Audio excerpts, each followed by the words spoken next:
Клиниката за онкологија прекршила 37 закони и правилници кога набавувала лекови за болните од рак. Министерството за здравство слепо се согласувало на барањата на Универзитетската клиника за радиотерапија и онкологија, иако познат бил буџетот на Фондот за здравство. Клиниката го пречекорила така наречениот условен буџет за над 170%, иако немала согласност од Фондот за здравствено осигурување.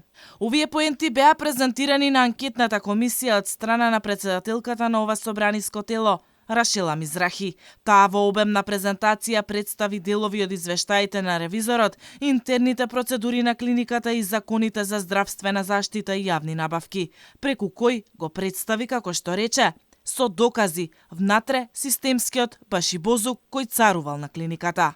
Во клиниката не се донесени медицински протоколи, упатства, насоки со кои ќе воспостават правила и ќе се утврдат критериумите кои треба да ги исполнува пациентот за да прими биолошка терапија. Ниту пак во оваа насока се носеле одлуки од страна на стручниот колегиум. За мене ова е целосен внатресистемски башибозук со докази. Клиниката нема донесено пропишана процедура за процес на прием, издавање, потрошок и евидентирање на залихата на лекови и медицински потрошен материјал во рамките на аптеката и секоја организациона единица одделно.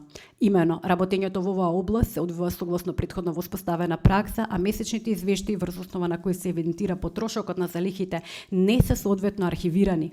На пратениците од мнозинството не им се допадна презентацијата на Мизрахи и ја обвинија за кршење на деловникот и изнесување на личен осврт на случувањата на онкологија. Ја не знам како очекувате сите ние да го почитуваме деловникот, граѓаните да го почитуваат законот и сите да бидеме одговорни пред оваа држава, кога вие не го почитувате деловникот. Прво, второ, ова се ваши аспекти на работите и треба што да го кажете. Секој пратеник може да се даде своje мислење, тоа нити се заклучоци, нити се заеднички став на оваа комисија. До сега сум учествувал на повеќе анкетни комисии во собранието. Ова беше една од најдобро организираните презентации на една тема, каде што конкретно беа наведени факти, закони, правилници, обврски, процедури кои што биле или не биле испочитувани.